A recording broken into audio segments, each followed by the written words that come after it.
चौथ्या टप्प्यातल्या मतदानाचा प्रचार संपला। महाराष्ट्रात 11 जागांसाठी सोमवारी मतदान।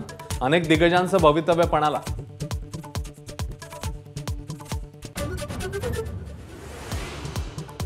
छत्रपती संभाजीनगरमध्ये ठाकरे गट आणि महायुतीच्या कार्यकर्ते भिडले। मनसेच्या इंजिनमध्ये भाजपचा कोळसा, अंबादास दानवेंचा हल्लाबोल।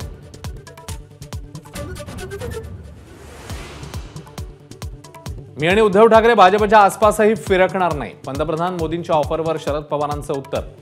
तर मोदींनी पवारांना ऑफर नव्हे तर सल्ला दिला, फडणवीसांचं प्रत्युत्तर। सरकार बनवण्यासाठी मोदींना शरद पवार आणि उद्धव ठाकरे यांची मदत लागू शकते। मोदींच्या ऑफरवर एकनाथ खडसे यांचं वक्तव्य। इंग्रजांना घालवलं मोदी काय चीज, शरद पवारांचा घणाघात। तर अर्थव्यवस्थेत मोदींनी इंग्रजांनाही मागे टाकलं, मुख्यमंत्री शिंदेंचा पलटवार। पंकजा मुंडेंच्या मंत्रिमंडळात समावेशासाठी अजित पवारांची फिल्डिंग। तर मुंडे केंद्रात गेल्या तर स्वागतच, फडणवीसांचं वक्तव्य।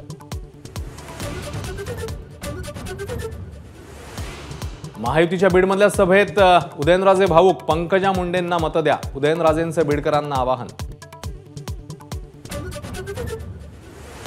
अमोल कोल्हेंना उमेदवारी देऊन चूक केली, माफ करा, अजित पवारांचं चाकणमध्ये भर पावसात वक्तव्य।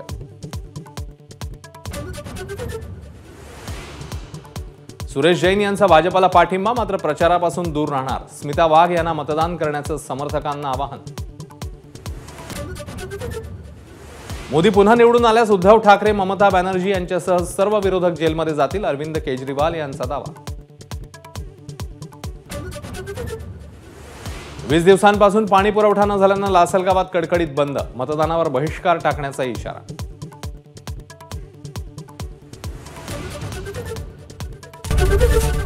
एबीपी माझा, उघडा डोळे बघा नीट।